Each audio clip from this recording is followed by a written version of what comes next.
मछलियों की कहानी। इस कहानी में आपको आगे चलकर बहुत मजा आने वाला है। इसी के साथ आप बने रहिए। तो चलिए शुरू करते हैं।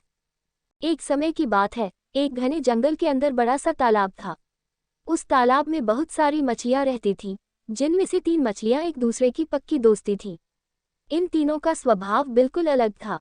इनमें से 2 बहुत समझदार थीं। पहली संकट आने के पहले ही अपना बचाव कर लेती थी, दूसरी संकट आने पर अपनी सुरक्षा कर लेती थी, जबकि तीसरी सब कुछ भाग्य पर छोड़ देती थी। तीसरी मछली कहती कि अगर भाग्य में संकट होगा तो हम कुछ नहीं कर सकते, और भाग्य में नहीं होगा तो कोई भी हमारा कुछ नहीं कर सकता। एक दिन रास्ते से गुजर रहे एक मछुआरे ने उस तालाब को देख लिया। उसने देखा कि तालाब मछलियों से भरा पड़ा है। उसने तुरंत अपने बाकी साथियों को इस बारे में बताया। मछुआरे और उसके साथियों ने अगली सुबह यहाँ आने और उन मछलियों को पकड़ने का फैसला किया, लेकिन मछली ने मछुआरे और उसके साथियों के बीच की बातचीत सुन ली थी। उसने तुरंत तालाब में रहने वाली सभी मछलियों को इकट्ठा किया और सारी बात बता दी। पहली मछली बोली कि हो सकता है कि कल मछुआरे आकर हमें जाल में पकड़ कर ले जाएं।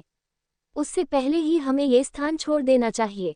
तभी तीसरे नंबर की मछली बोली कि अगर वो कल नहीं आए तो ये हमारा घर है, हम कैसे इसे छोड़कर जा सकते हैं।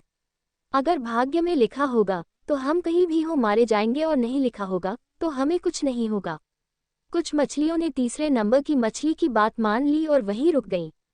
अन्य 2 मछलियां तीसरी मछली को समझाने में असमर्थ थीं, इसलिए उन्होंने बाकी मछलियों के साथ तालाब छोड़ दिया। अगले दिन मछुआरे और उसके साथियों ने अपना जाल डाला। जो मछलियां रह गई थीं वे सभी पकड़ी गईं। जो मछलियां भाग गई थीं उन सभी की जान बच गई, और जो तालाब में रुक गई थी वे सभी मछुआरों के द्वारा पकड़ ली गईं। मछुआरे ने उन्हें एक टोकरे में डाल दिया, जहां सभी तड़प तड़प के मर गईं। कहानी से सीख, हमें कभी भी भाग्य के भरोसे नहीं रहना चाहिए।